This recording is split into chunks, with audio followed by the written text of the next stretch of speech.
be transported to Asia. We will visit animals from China to India, Cambodia to Nepal, and more. Now for your safety, I need everyone to remain seated at all times with their hands and feet inside of the car. Once again, please remain seated at all times.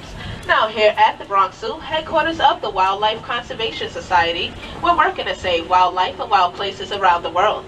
We have scientists and eco-guards working in the field and zookeepers working here at home to protect a wide range of life. We have now traveled over 7,000 miles and arrived in Asia. Be on the lookout for animals.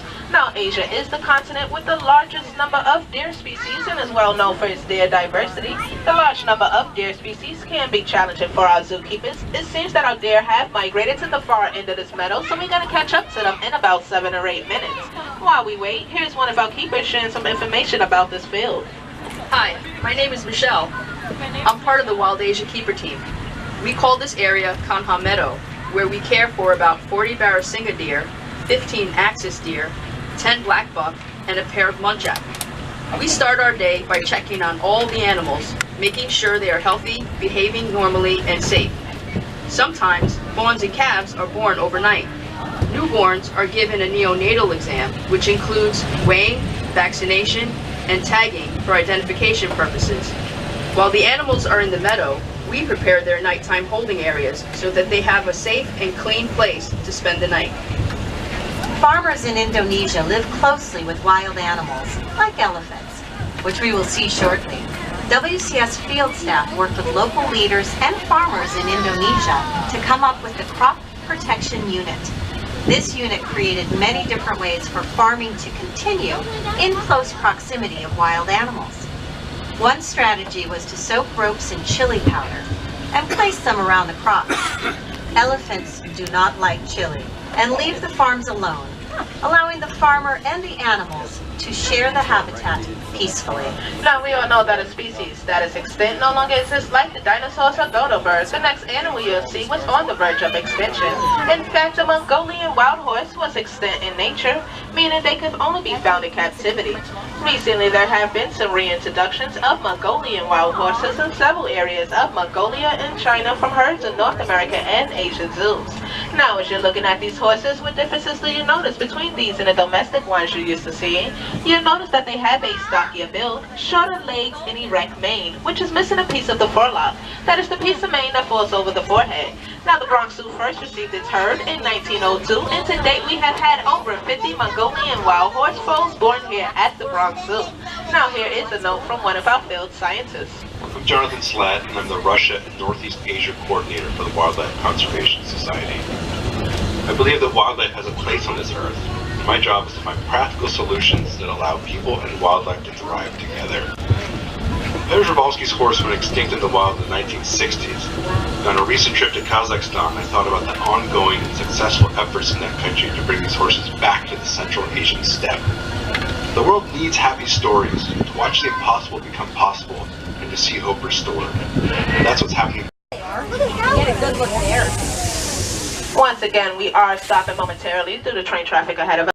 You're going to see some small tan guys with white bellies. Those are black buck antelopes, which are sexually dimorphic, meaning that males and females look different from each other.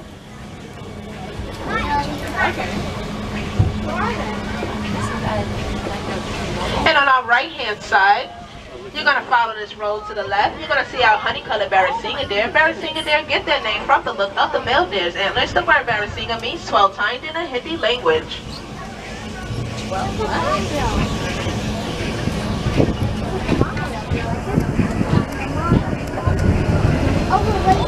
Here's the monorail.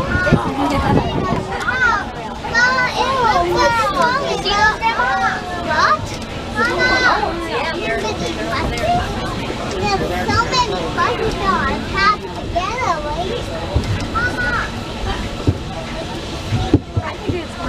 Now, our next animals are the world's largest land mammals, so no binoculars needed. We now can see our Asian elephants. African and Asian elephants are an iconic animal worldwide, but unfortunately they are struggling in the wild. Now coming up, we have Patty and Maxine, who are about 40 years old each. The first thing you'll notice about them is their size. Asian elephants can weigh more than 10,000 pounds, so they have to eat a lot of vegetation. For example, our elephants can eat up to 200 pounds of hay each day and drink 60 gallons of water. Elephants here at the Bronx Zoo get lots of personal attention, including baths and pedicures. The large tree stump to the left of that pool is their elephant-sized back scratcher. WCS works with many species of tigers in the wild and at the zoo. Here's a note from one of our field scientists about his experience working with rangers to protect tigers in Indonesia. Hi, my name is Faru.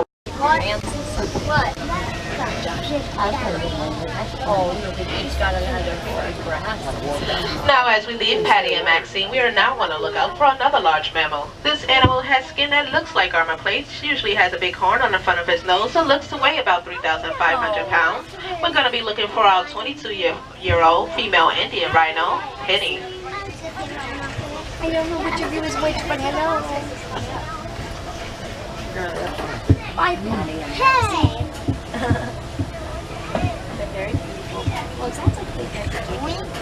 Penny seems to be on the other side of this exhibit, so we're going to round this corner. The 1980s, even though rats and insects cause more damage to crops than elephants. Because the elephant is so huge, psychologically, it seems more threatening. So when there is conflict, the farmers poison the elephants. In response, we created a crop protection unit to mitigate. The rhinos you see here are Indian rhinos. We work with habitats all over the world that are homes to rhinos. Here's a note from our field office in Sumatra, and Ulan, who works with the Sumatran rhino. Sumatran rhinos are the smallest in the world. I can't imagine that. Now, directly in front of us, you're going to start to see some large brown deer laying against the fence lines. Now, these are called sandbar deer. Sandbar deer are the largest deer in southern Asia. Males can stand up to 5 feet tall at the shoulder and weigh as much as 650 pounds.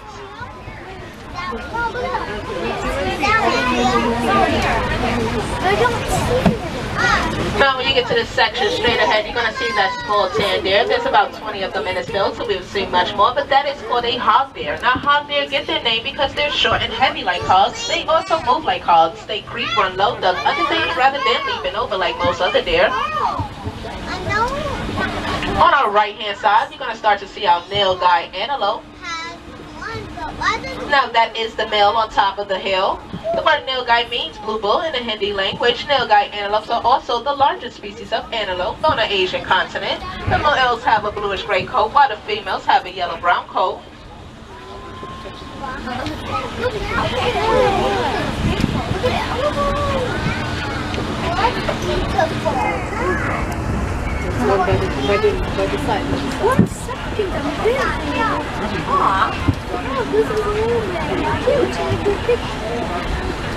That's another sandbar deer. And right next to him on the right is the female nilgai. You'll see some more of those hog deer in the field, since we only see one back there.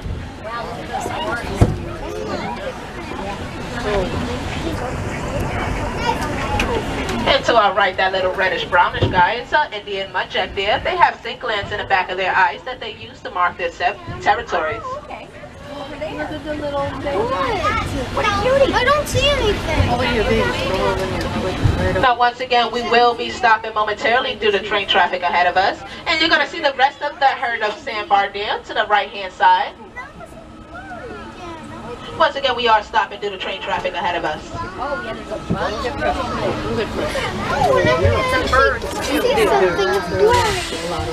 Tusk the deer. You're going to see one straight ahead to your left, that little brown guy in the field. There's about 11 of them in this field, but they hate the heat, so they tend to hide a lot. Now, an interesting fact about them is when they're alarmed, their call sounds very much like the bark of a dog. You'll see another one to our right-hand side in the field, just laying there in the middle. Now, just like the white-tailed deer here in New York, tufted deer have a white tail and rump, which can be important for deer communication. If alarmed, the deer raises its tail, showing a flash of white that can say danger or to help a fawn follow its mother in flight. Now, those little brown guys are very rare in zoos outside of China.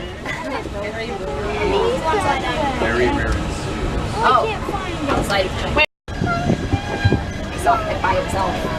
Oh, there's Monorail.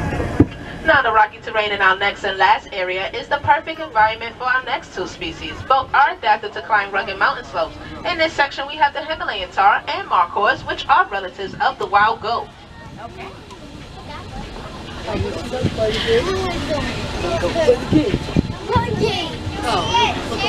Now all the way to our right hand side, once we pass this rock, you're going to see our alpha male with those long horns by this fallen tree log. Now the male horns can grow up to 5 feet long, the females about 10 inches. Macaws have been known to climb trees in order to reach fresh leaves. The Himalayan tar heels have special rubbery claws that allow them to grip rocks much like the sole of a boot. If you wanted to study these animals in the wild, you would have to be ready to do some serious rock climbing. Now macaws are also Pakistan's national animal. Yeah, they're very cool. Look, look, look, look. Oh, wow. No, don't get them. Just look, just look. Yes, no, that's for me to take pictures. I think, or maybe not, I don't know. Just look. They look little. You just enjoy it. Oh, look, look, look, look. Right here by the tree. Did you guys see the alpha male? I don't know. I don't know. Go, Bella's gonna go to the Angie, and I'll be your guide and driver. Now today you'll be our field scientist in training. After we cross the Bronx River, we will be transported to Asia. We will visit animals from China to India, Cambodia to Nepal, and more. Now for your safety, I need everyone to remain seated at all times with your hands and feet inside of the car. Once again, please remain seated at all times. Now here at the Bronx Zoo, headquarters of the Wildlife Conservation Society, we're working to save wildlife and wild places around the world.